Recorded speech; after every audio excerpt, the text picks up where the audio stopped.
So, in the early 2000s, there was an impending epidemic coming. It scared parents, frustrated teachers, and scandalized the church. No, I'm not talking about anything like the coronavirus.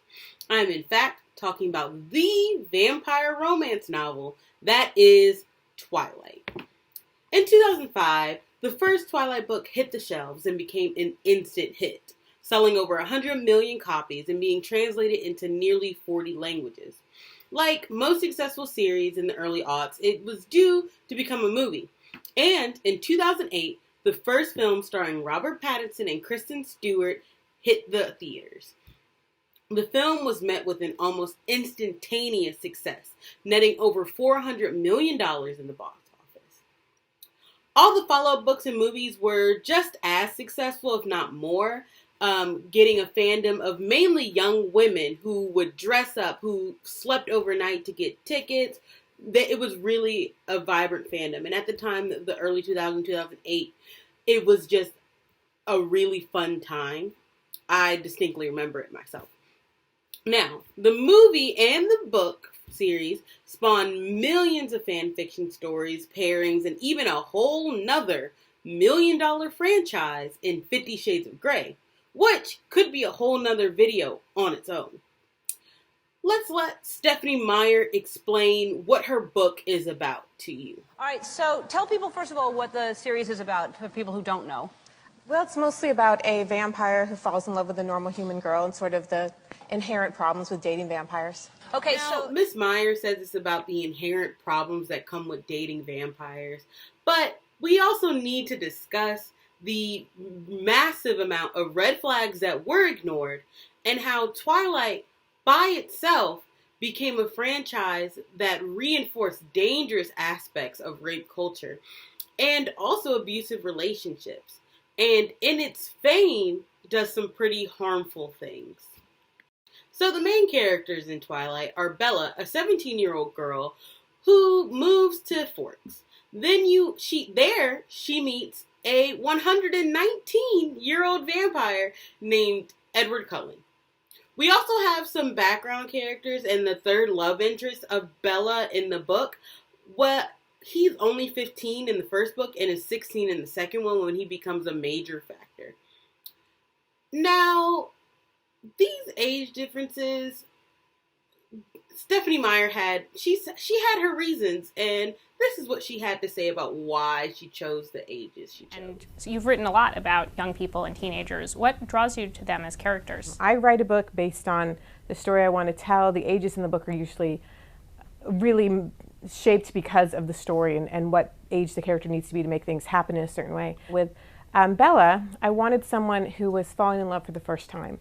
So you can't be too old. I mean, if you're in your 20s, you probably had your heart broken a couple of times and you don't throw yourselves into relationships the way you do when it's the first time. Miss Meyer claims that Bella needed to be young to support the fact that she threw herself into her first relationship that then became a lifelong relationship. But for me, this just hints and further explains how this book and this video series kind of helps to reinforce the dangerous aspects of rape culture. To begin, we have a young Bella. She's 17. She's never been in a relationship, and she meets 119 Edward, who is frozen in a 17-year-old's body. Now, these are where the red flags begin to pop up almost immediately. But first, we really need to discuss rape culture. So, what is rape culture? A rape culture is a culture where prevalent attitudes and practices within that culture function to normalize, excuse, tolerate, and even condone rape. These attitudes and practices are circulated through media, film, advertising, music, images, language, laws, and everyday phenomena. Well, there is no other phenomena that I can remember as clearly as Twilight. Twilight was and still is this huge, humongous thing that had such effect on teenage culture and then proceeded to influence a bunch of other young adult novels and films. I once again mentioned how it influenced the 50 Shades of Grey trilogy.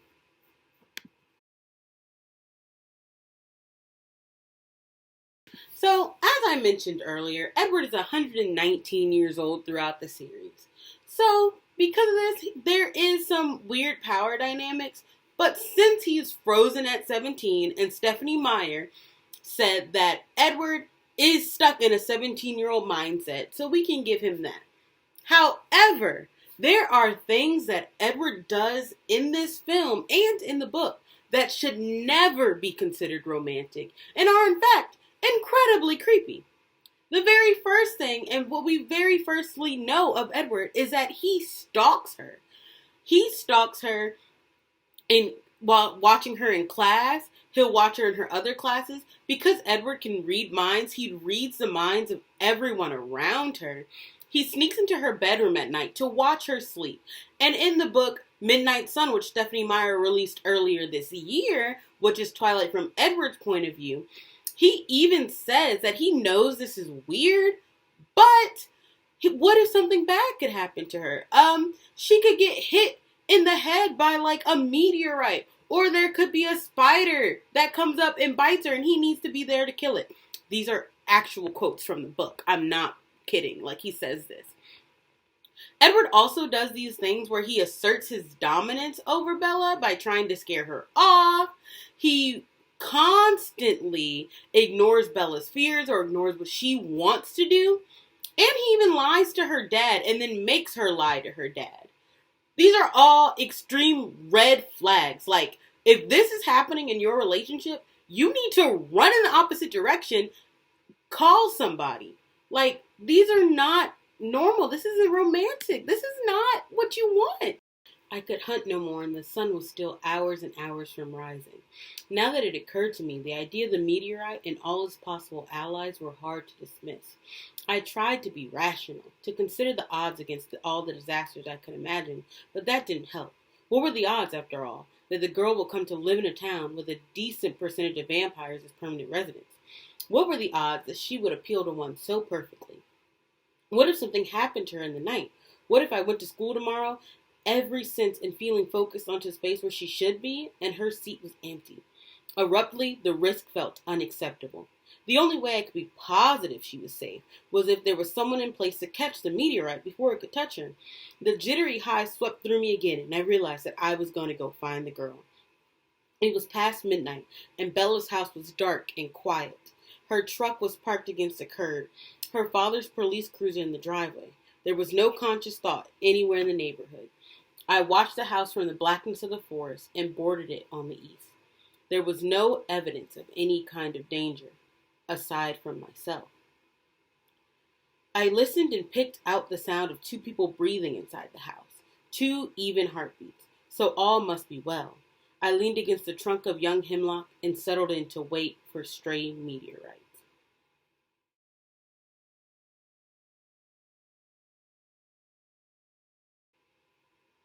I would take a closer look. In only half a second, I had crossed the yard and scaled the side of the house.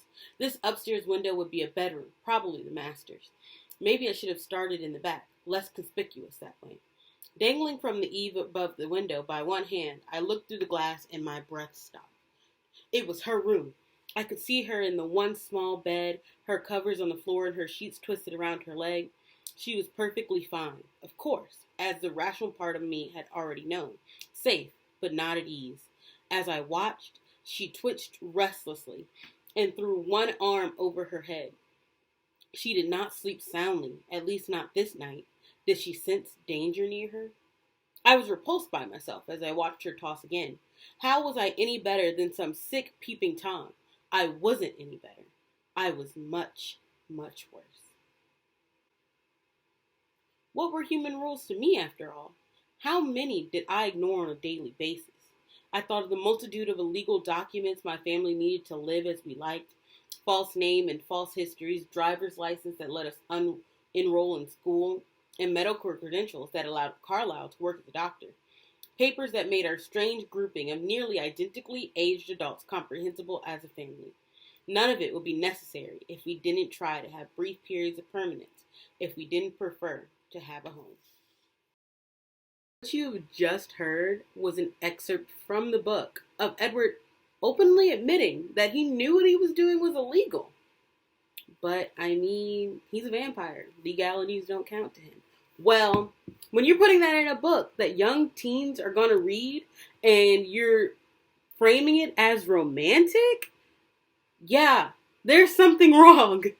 So now that we don't already have that open, lovely admission of guilt on stalking, we also have the fact that there are several times where Edward tries to intimidate Bella, where he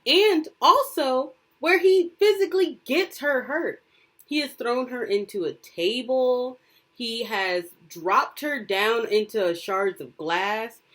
All of it is kind of really violent and bloody, so trigger warning and content warning for the next video clip I'm about to show. My voice, my face, even my smell. As if I would need any of that. As if you could outrun me!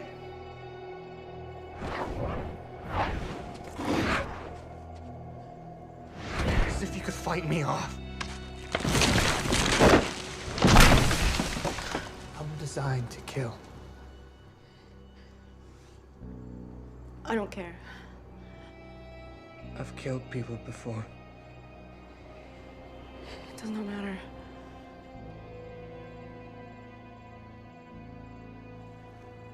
I wanted to kill you. I've never wanted a human's blood so much in my life. I trust you. Don't. I'm here.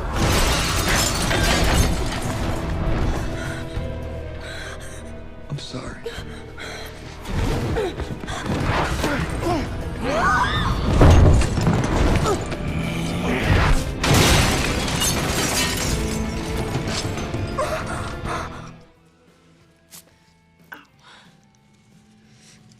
Paper cut.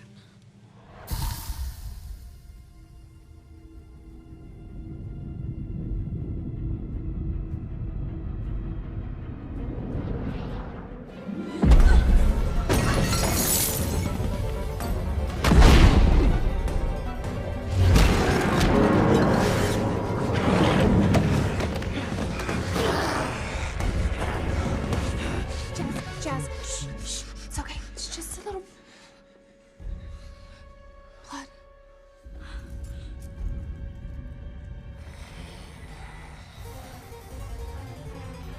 Get Jasper out of here.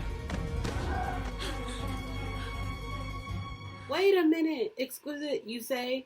Those are scenes of him helping her. He saves her. Well, he saves her a lot, but let's also talk about the fact that he gets her into these situations where he's saving her. She wouldn't have been in those situations if she was never with him in the first place. But on the aspect of saving her, we also need to discuss that this is an area where Stephenie Meyer is guilty of perpetuating some dangerous rape myths. For example, there's this in the next clip I'm about to show you. Edward saves Bella from a group of strangers who are presumably going to attack her.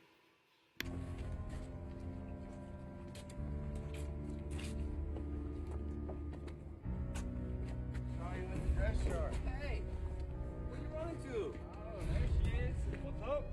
Girl, how you guys doing? What's up, girl? Hey, whoa. Where are you going? Where are you going? Come get a drink with us. Hang out with us. Come on. It's fun. What's the problem? She doesn't like that, man. You're pretty. Don't touch me. Cute. Really, no, seriously, you should. Don't touch me.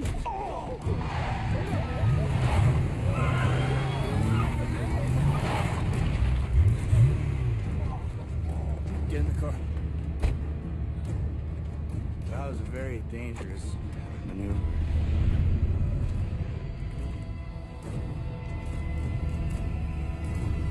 Now, this is a dangerous scene, and not just because Bella is presumably about to be attacked, but because of what it does communicatively. Now, one of the most myths that is constantly being perpetuated is the stranger myth. And the stranger myth is that rape is carried out more likely by people who you won't know. And typically by these people who are monsters and who are, seen in the clip, a gang of people who you would typically never interact with. This is not true. More often than not, rape is carried out by people you know, and people who know you and who you wouldn't expect to have attacked you. So, that being said, that scene in the film is perpetuating that dangerous stranger myth. And Stephenie Meyer does so willingly. And she does so to help build her romance. See, Edward is Bella's knight in shining armor. And that's incredible. Edward also gives Bella some lasting psychological damage.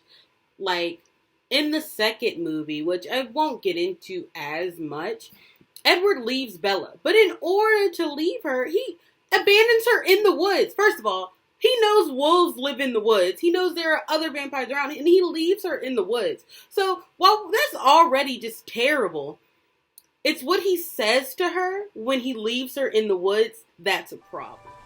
Edward, what happened with Jasper? It's nothing. You're right. It was nothing. Nothing but what I always expected. And nothing compared to what could have happened.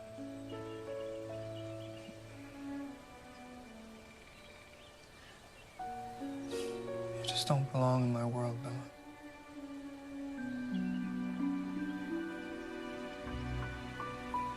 I belong with you. No. You don't. I'm coming. Bella, I don't want you to come.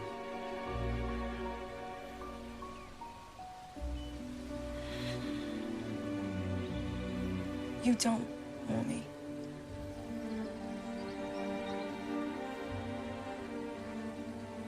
No.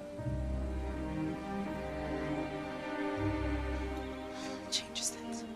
So, Bella doesn't belong in his world. He doesn't want her. And after saying all this, he just leaves her in the woods for the Quileute wolves to find her. Now, maybe she doesn't belong in his world. He's a vampire, she's a human.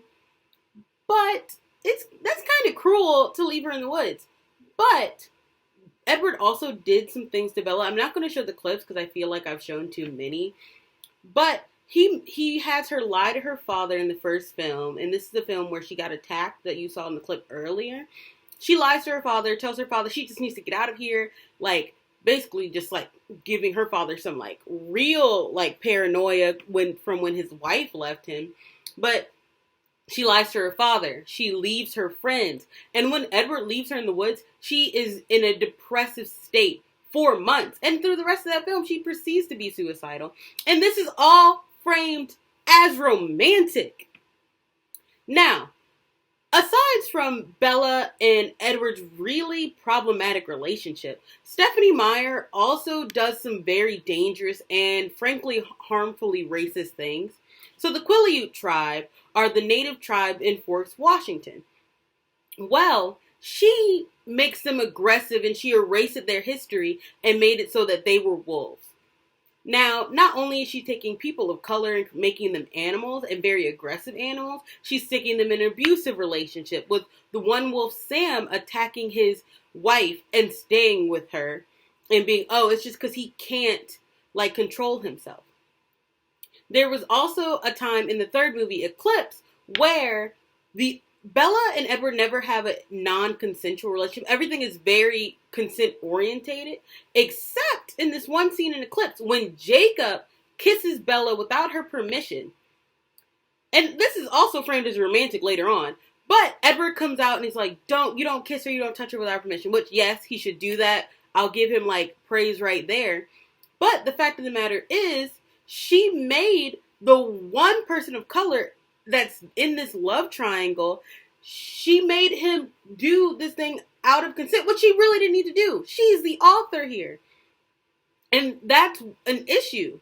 Like, and she did that to the only person of color. So, although we don't have things like rape happening in this film, we have these different things that are being framed in this romantic light. Like, yes, this is a romance for the ages, when it's really not.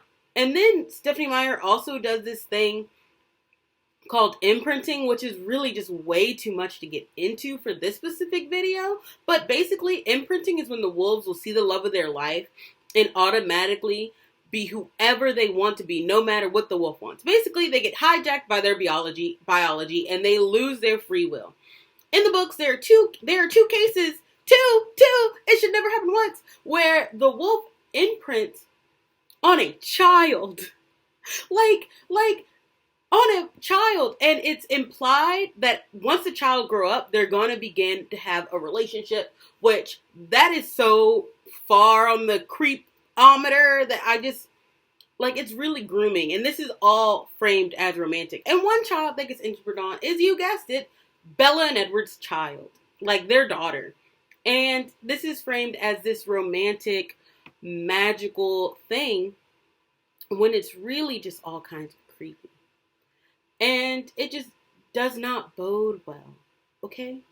But anyway, back to the main story. All of the villains who attack Bella and all the trauma that they have to do, none of them are ever as attractive as Edward. And that's just like, Edward's creepy and stuff, but he's hot, so it's fine. No, it's not fine. It's not fine at all. But anyway, when you take away the dazzling vampires and the shape-shifting wolves, Twilight is a really dangerous warning tale of an abusive relationship. And by having it become as sensationalized as it was, and it still is, and then have all these red flags in the film be read as romantic or a byproduct of devotion. Edward just can't keep himself from Bella, and Bella enthusiastically wants it. Reminder, they are 17. It just sets a dangerous precedent for many, many young people, especially the young girls who love this film. It tells them that if they want to feel wanted and desired, this is what it is, and that is not what it is. So, that is all to say that while Twilight is a fun, it's good time, it's a nice piece of entertainment, but when you watch it without critical viewing and without understanding what is happening, it becomes extremely problematic and dangerous. And that's coming from me, a lifelong Twilight fan. But because we live in a rape culture, and because we live at a time where a lot of nuances aren't being taken into account, Twilight is dangerous, and discussions like this have to be had.